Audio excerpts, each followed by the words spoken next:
早起看世界来关心冰岛的西南部伫拜二发生地动，地动无偌久了后，就有一座火山喷发，当地政府赶紧甲当地人疏开，嘛讲未来这几天火山有可能阁会喷发。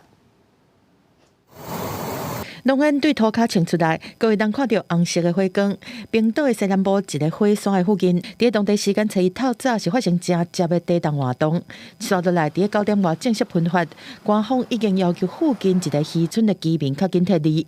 冰岛火山伫最近几年是喷发甲真接，敢若是伫首都雷克雅维克南部的地区，对2021年以来就发生过10摆。冰岛官方讲，这摆喷发只是开始，未来几天恐惊有更较侪摆。The fact that seismicity, so intense seismicity, is still ongoing is a clear indication that the event is not over yet overall. As such, what we are considering now is that while this seismicity continues, there is still possibility for new openings along the dike. 公视新闻由派准编译。